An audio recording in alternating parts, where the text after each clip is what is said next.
हिलाली गांव और इस क्षेत्र के, ये गांव है, गांव है हिलाली गांव ग्राम पंचायत और यहाँ के सभी क्षेत्रवासियों का बहुत बहुत धन्यवाद। मैं सर्वप्रथम तो यहाँ की जो कमेटी है उनसे ये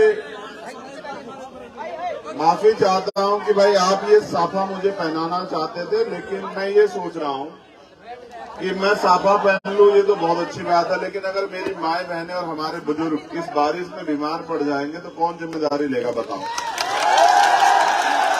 देखो प्रैक्टिकली रहना चाहिए आदमी को समय परिस्थिति के हिसाब से। जब मैं यहाँ आ गया हूँ मुझे माला पहनने में, साफा पहनने में कोई दिक्कत थोड़ा ही बताइए। जब मैं यहाँ मौजूद, मेरा कोई नुकसान थोड़ा हो रहा है, लेकिन मैं ये सोच रहा हूँ कि जो मेरी माए बहनें सुबह से, मेरे बुजुर्ग जो हैं जमीन पे बैठे हुए हैं, वो बारिश में भीगे और मैं साफा पहन लूं, ये तो न्याय नहीं हो सकता है।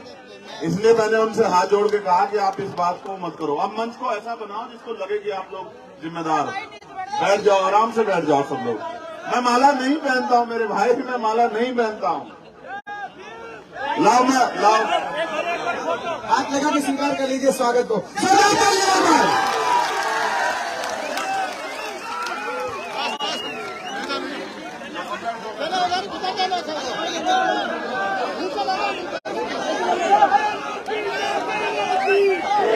ये लोग बैठो, ये पहले जो यहाँ खड़े मीडिया को लेकर अलावा हमारे सब लोग बैठ जाओ। देखो मैं तभी बात रखूंगा और मैं बीमार पड़ा तुम्हारी जिम्मेदारी। अगर मैं बीमार पड़ा तो तुम्हारी जिम्मेदारी है, क्योंकि देख लो तुम इतनी बारिश में मुझसे बात रखवा रहे हो। बैठो, समय तुम्हारी वजह से लेट हो रहा है।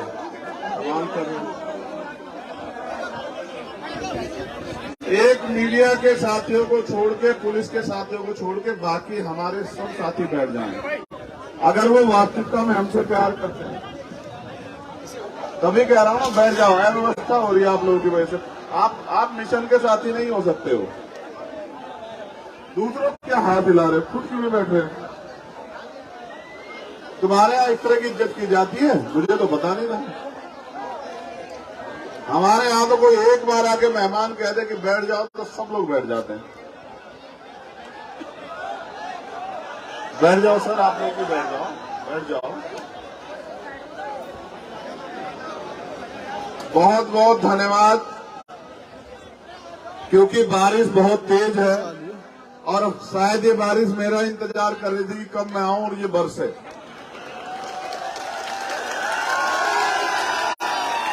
अच्छी बात यह है कि ये गर्मी का मौसम है, ये जितना बरसेगी इसका नुकसान नहीं होगा।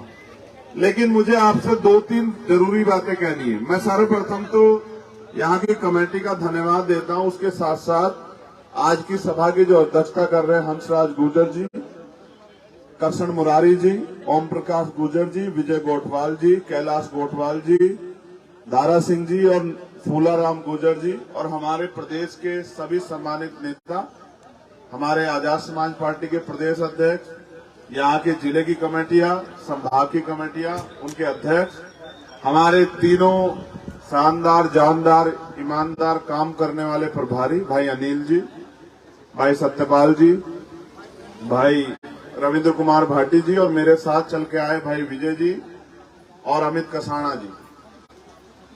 देखो मैंने आपके यहाँ मूर्ति का अनावरण करा, ये आपकी इच्छा थी कि मैं आऊं उसका अनावरण करूं।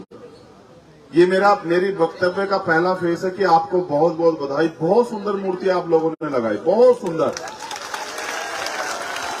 इसके लिए देखो अभी तो बात शुरू हुई ना, क्या आपका फिर बाद में ताली बजाने का मन ना करे आपका। तो मूर्ति के लिए तो बधाई, इतनी शानदार मूर्ति लगाई, इतनी सुंदर मूर्ति लगाई, इतना अच्छा आयोजन किया। एक फेज में मैं इसके लिए आपको बधाई देता हूं। लेकिन मैं बाबा साहब अम्बेडकर को मानने वाला व्यक्ति हूं। बाबा साहब अम्बेडकर वो शख्सियत थे, वो महापुरुष थे जिन्होंने कहा कि मैं मूर्तियों में नहीं, मैं किताबों में हूं। मुझे पूजने की नहीं, मुझे पढ़ने की जरूरत है। ये बाबा साहब ने कहा, मैंने नहीं कहा। उन्होंने कहा सुबह के समय 2 घंटी बजेगी, एक मंदिर की, एक स्कूल की। आपको तय करना है कि आपके बच्चों का और आपका भविष्य कहां से सुधरेगा। कहां से आप डॉक्टर, इंजीनियर, आईएएस, आईपीएस बनेंगे, कहां से आप वकील और तमाम तरह के अधिकारों के साथ जो है अधिकारी कर्मचारी बनेंगे, और कहां से सिर्फ आप जो है जो कुछ आपके पास है उसको लुटा के चले आओगे। ये बाबा साहब अम्बेडकर कह के गए समझाने के तौर पे समाज को। और उन्होंने ये भी कहा कि मुझे मेरे जाने के बाद मरा हुआ मत समझना, जब तक संविधान जिंदा है मैं जिंदा हूं। मैं ये बात आपसे इसलिए कह रहा हूं मेरे प्यारे भाइयों, बुजुर्गों, बहनों, बच्चियों, माओ, कि मूर्ति तो बड़ी प्यारी है, लेकिन खाली मूर्ति से काम नहीं चलेगा। मूर्ति तो बाबा साहब की आपके सबके घरों में और हमारे सबके दिलों में भी है। बाबा साहब की मूर्ति को इतना सा कुछ हो जाता है, हम संघर्ष करने लगते हैं, लेकिन बाबा साहब, वही बाबा साहब जिन्होंने अपने 4-4 बच्चों की कुर्बानी देके हमें वोट का अधिकार दिलाया, संविधान दिया जिसमें हमें बराबर के अधिकार दिलाए, उन अधिकारों को कैसे प्राप्त करोगे मेरे भाइयों, बताओ। अगर आप जागरूक नहीं होंगे, देखो भीड़ और भेड़ में कोई ज्यादा फर्क नहीं होता। और मैं आपका वो नेता नहीं हूं जिसको आपकी वोट से या आपसे कुछ लालच है। मैं आपका भाई हूं। मेरे पिताजी प्राइमरी स्कूल के हेडमास्टर थे और एक गरीब परिवार से आता हूं। मैं बहुत कोई धन्ना सेठ का बेटा नहीं हूं। मैं अपने लोगों के हालात जानता हूं। सच ये है, आज बहुत सारे लोग ऐसे होंगे जो काम पे नहीं गए होंगे, उनके घर में रात को रोटी कैसे आएगी, मैं समझता हूं अपने लोगों के हालात को। मैं ये भी समझता हूं कि मेरी माए बहनें मेरे प्यार सम्मान में यहाँ खड़ी है, लेकिन सच ये है कि बहुत सारे घर ऐसे होंगे जिनका चूल्हा तब तक नहीं जलेगा जब तक उनके घर में आटा और बाकी सामान नहीं पहुंचेगा। मैं ये बात आपसे इसलिए कह रहा हूं कि जितनी जिम्मेदारी मेरे कंधों पे उतनी जिम्मेदारी आपके भी कंधों पे। आप बहुत इतना समय इसलिए लगा, आप स्वागत कर रहे हैं। मैं जहां स्वागत के लिए रुकता हूं वो मुझसे मांग करते कि 2 मिनट के लिए हमारे मंदिर में चलिए, 2 मिनट के लिए हमारे स्टेज पे चलिए। मैं सब जगह चला जाऊंगा। आप बार बार फोटो खिंचवाने के लिए जिद करते हैं, आपको बुरा भी लगता होगा, मैं आपको डांट देता हूं कि फोटो से बचो और काम की तरफ बढ़ो। मगर मैं आपसे कहना चाहता हूं, आप नौजवान यहाँ बड़े पैमाने पे, मैं जो सिखाना चाहता हूं वो सीख के शायद आपकी जिंदगी बदल जाए। मेरे साथ फोटो खिंचवाने से आपकी कोई जिंदगी नहीं बदलेगी मेरे भाई। आप देखो, बाबा साहब अम्बेडकर ने कहा कि नायक पूजा धर्म में तो अच्छी है लेकिन मिशन में खतरनाक। आप नायक पूजा ही तो कर रहे हो, मैं भी तो इंसान हूं आपके जैसा। आप मेरी तरह काम करो, देखो आप भी चंद्रशेखर बन जाओगे, आपको भी पूरी दुनिया जो है आपका समाज प्यार करेगा, आपको भी लोग सम्मान देंगे। आप भी तो मेरी तरह आओ फील्ड में मेहनत करने के लिए। आप पूछ लो मेरे साथियों से, मैं बुखार में, फीवर में आया हूं आपके यहाँ, मुझे फीवर हो रहा है, लेकिन मुझे आपके सम्मान की परवाह है कि आपने प्रोग्राम रखा, पैसे खर्च करे, आप मेरे लिए बहुत कीमती हो। मैं पहले आया था थाना गाजी में, आप जानते हो कितना बड़ा मामला था, और हमने संघर्ष करके न्याय दिलाया। ऐसा न्याय दिलाया कि जिस दल की सरकार है उनके राष्ट्रीय नेताओं को आना पड़ा यहाँ उस परिवार से मिलने के लिए। हमारा बल है, और ये बल बुरा मत मानिए, ये बल किसी धन्ना सेठ की वजह से नहीं आया, ये आपके संघर्षों की वजह से आया है। मैं गौरवान्वित हूं कि मैं आपका हिस्सा हूं, आपका खून हूं, लेकिन मुझे कष्ट इस बात का है कि अगर मेरे होते भी आपकी जिंदगी नहीं बदल रही, आपको रोजगार नहीं मिल रहा है, आपको पक्के मकान नहीं मिल रहे, आपको खाने के लिए अच्छा खाना, पीने के लिए साफ पानी और स्वाभिमान सम्मान का जीवन नहीं मिल रहा है, तो फिर मेरा होना भी बेकार। और मैं लंबे समय से मेहनत कर रहा हूं। मैं आपको याद दिलाता हूं, मैं इसलिए याद दिला रहा हूं क्योंकि जरूरी है आपको सुनना। मैं इंद्र मेघवाल के लिए लड़ा, मैं जितेंद्र मेघवाल के लिए लड़ा, मैं ओम प्रकाश रैगर के लिए लड़ा। जहां भी अन्याय हुआ, थाना गाजी का मामला हो, चूरू का मामला हो, सीएचए का मामला हो, जहां भी किसी के साथ अन्याय हुआ मैं लड़ा। इसलिए थोड़ा ही लड़ा कि मुझे यहां से कोई रुपए पैसा इकट्ठा करना है। मैं यहां देखता हूं कि यहाँ समाज तो बड़े पैमाने पे है, इनमें भाईचारा नहीं बन रहा। ये हमारे के राम जी बैठे हुए हैं, रिटायर्ड डीजीपी है, गोवा से रिटायर हुए, डीजीपी रैंक के अधिकारी है, सम्मानित अधिकारी। मैं एक प्रयास कर रहा हूं कि यहाँ पिछड़ों में, दलितों में, आदिवासियों में एकता हो जाए। मैंने इसका प्रयास भी किया, क्योंकि एक जाति एक समाज से हम लोग तरक्की नहीं कर सकते। ये जो वोट का अधिकार है इसको संगठित करना पड़ेगा। बाबा साहब ने कहा ना, शिक्षित बनो, संगठित रहो, संघर्ष करो। शिक्षित तो बन रहे हैं लेकिन दुश्मन नहीं पहचान रहे, तो शिक्षा क्या फायदा। और संगठित होकर अपनी वोट का सही प्रयोग नहीं कर रहे हैं तो फिर क्या फायदा। देखो, वोट 2 धारी तलवार है। अगर दुश्मन को दोगे, दुश्मन ताकत इकट्ठा करके आपका इलाज करेगा, और अगर अपनों को दोगे, अपनी ताकत बनाओगे, तो उस वोट से आपके अधिकार भी सुरक्षित रहेंगे और किसी की हिम्मत नहीं पड़ेगी आपके साथ अन्याय करने। मैं आपके प्यार की कदर करता हूं, और आपसे ज्यादा प्यार की कदर करता हूं उनकी। ना उनका कोई फोटो होता है, ना वो मुझसे मिल पाती है, लेकिन फिर भी एक टकटकी लगा के देखती रहती है अपने बेटे को, अपने भाई को, कि हमारा भाई आया है। वो सुनने के लिए बैठी है। लेकिन सोचो, क्या मेरे हाथ में आपने इतनी ताकत दी कि मैं उनकी ख्वाहिशें पूरी कर सकूं, उनके सपने पूरे कर सकूं? ईमानदारी से बताओ, क्या दिया आपने इतनी ताकत मुझे? देखो, मैं आज आपके लिए सड़क पर लड़ सकता हूं, लेकिन अगर आपने मेरा साथ दिया, मैं गारंटी से कहता हूं कि जिन मैंने मध्य प्रदेश में विकास, जिन अधिकारों के लिए आप रोज हाथ फैलाते हो ना कि हमें दे दो सरकार, ये हमें दे दो, नौजवान कह रहा है कि भाई रोजगार नहीं है, भत्ता नहीं है, अच्छी पढ़ाई नहीं हो रही, अच्छे स्कूल नहीं है, अच्छे अस्पताल नहीं है, तो मुझे एक मौका देकर देखो, अगर दोबारा जिंदगी में तुम्हें किसी आगे हाथ फैलाना पड़ा तो तुम मुझे कहना। मैं बात आपको इसलिए कह रहा हूं क्योंकि ना तो मैं रानी का बेटा हूं, ना मैंने किसी धन्ना सेठ का जन्म लिया। मैंने इस गरीबी को, बेबसी को, लाचारी को देखा, और मैंने सपनों को चलते हुए देखा किस तरह से जो हम गरीबों के सपने कुचले जाते हैं। मैं धन्यवाद दूंगा राकेश भाई का और उनके साथी का जिन्होंने वो मूर्ति लगाई, लेकिन मैं आपसे अपील ये कर रहा हूं कि उनके विचारों पे चलो। सोचो, बाबा साहब ने जब ऐसे ही हमारे जैसे अपने 4 बच्चे कुर्बान किए होंगे तो उनको कितना वो होगा उम्मीद कि उनकी आने वाली पीढ़ी उनके सपनों को समझ के इस देश में अपने हक अधिकार को प्राप्त करेगी। क्या मिल पाए? आजादी को 75 साल हो गए, आज भी लोग इंसान नहीं बन पाए। इसलिए आपसे कह रहा हूं, अमीरों के कुत्ते भी घी खा रहे हैं, अमीरों के कुत्ते भी गाड़ियों में घूम रहे हैं, मेरे लोगों के सर पे पक्की छत भी नहीं है। ये है भारत की सच्चाई। और तब तक नहीं मिलेगी छत आपको जब तक आप अपनी ताकत नहीं बनाओगे, अपना बल और आपकी समस्याओं के हल के लिए आप मेरा साथ दो, क्योंकि जितने लोग अब तक आए उनको आपने साथ दिया।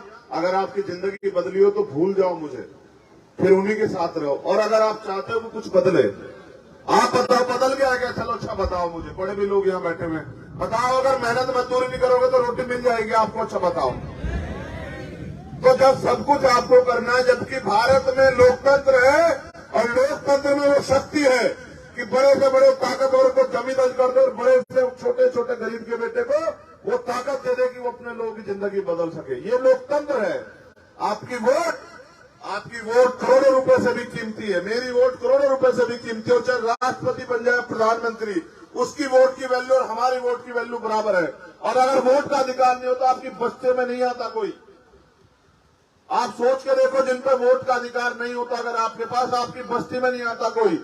आपकी बस्ती में लोग इसलिए आते हैं क्योंकि आपके पैर इसलिए छूते हैं, आपको चाचा ताऊ इसलिए बताते हैं, आपकी बात इसलिए करते हैं क्योंकि आपके पास वोट है।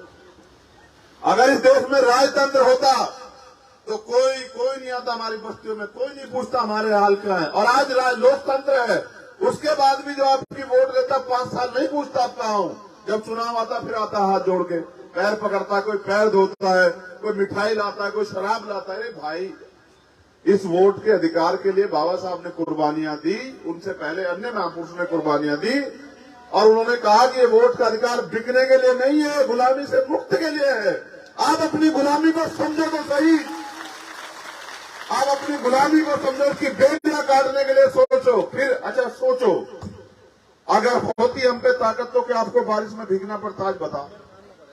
ये सुनो, डबल तिरपाल वाला टेंट लगवाते हैं वहां से वहां तक, अगर हम पे ताकत होती है। हमें तो पता है ना आपने किस तरह अपना खून से, वो अपने मेहनत की कमाई से सींच के लगाया वो टेंट।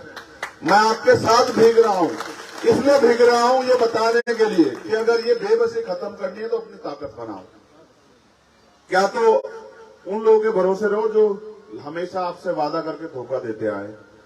यहां भी एक अच्छी सरकार है, इतनी अच्छी सरकार है कि जब मैं हक की लड़ाई लड़ने आता हूं तो मुझे कभी जेल भेज देते हैं, कभी बंद कर देते हैं, कभी अरेस्ट कर देते हैं, डिटेन कर देते हैं, कभी यहां से पढ़ के दिल्ली छोड़ के आते हैं, और ये कहते हैं लोकतंत्र है। यहाँ मैं आपसे कहने आया हूं, आप अपनी एकता और ताकत बना लो और एक बार मुझे इस लड़ाई को लड़ने का मौका दो। ये लड़ाई मेरी इसलिए है क्योंकि मैं इस दर्द को समझता हूं। मैं एक पढ़ा लिखा व्यक्ति हूं और हमारे साथी और हम दिन रात मेहनत कर रहे हैं, इसलिए आपसे अपील करने के लिए आया हूं।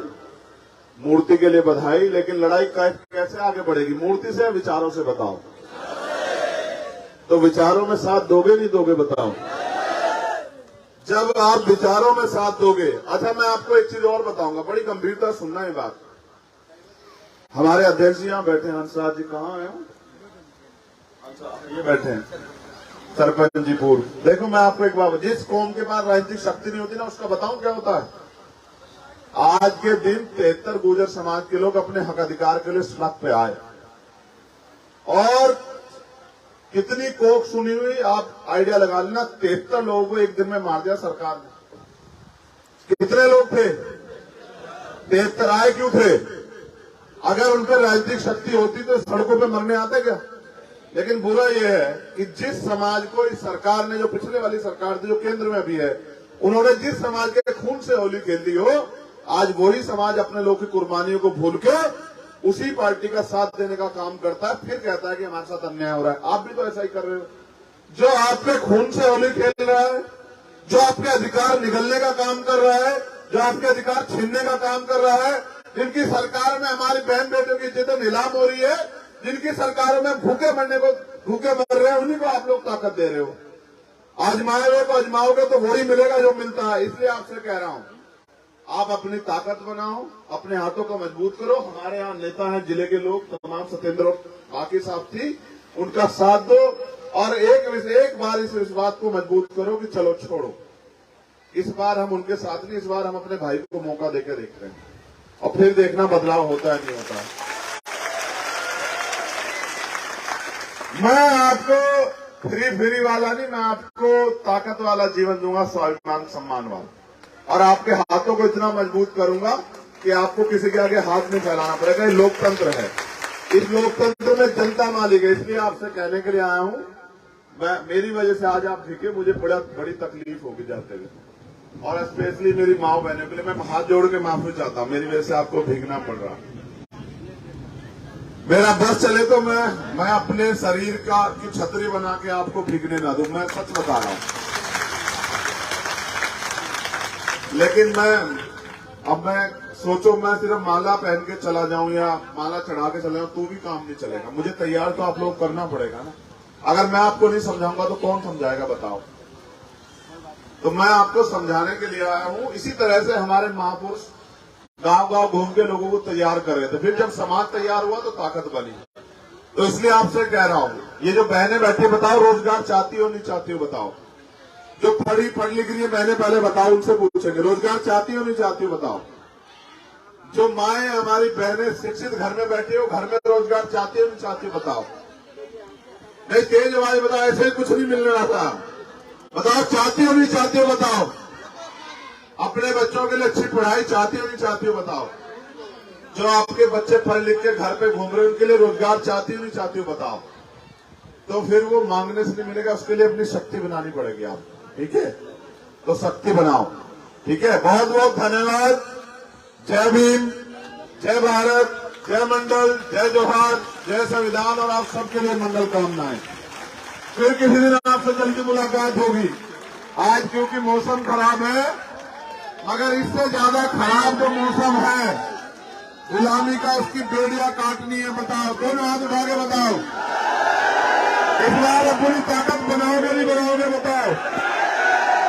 ऐसा तो नहीं पैसे वालों के आगे अपने गरीब भाई को भूल जाओगे। ये तुम मुझे भूल जाओगे तो ये ताकतवर लोग तुम्हें भूल जाएंगे, याद रखना, ठीक है? अच्छा, एक जरूरी मैसेज है। देखो, उनके पास बहुत बड़ी बड़ी मीडिया है, बहुत बड़े बड़े प्रचार के साधन। मैं आपसे बता रहा हूं, 20 अगस्त को जयपुर में प्रोग्राम है हमारी ताकत शक्ति प्रदर्शन, हमारे सम्मान की लड़ाई। मैं आपसे रिक्वेस्ट करूंगा, 20 अगस्त को आप जयपुर जरूर आना मेरे भाइयों, ठीक है? मेरे सम्मान की रक्षा करने आना। ताकतवर लोगों से लड़ाई, पैसे वालों से, और वो ये कहते हैं गरीब को टिकने नहीं देंगे। मैं आपसे कह रहा हूं, अपने भरोसे आना। मैं कुछ नहीं दे पाऊंगा आपको, ना बस लगा दूंगा आपको, तो अपने भरोसे आना, ठीक है? बहुत बहुत धन्यवाद।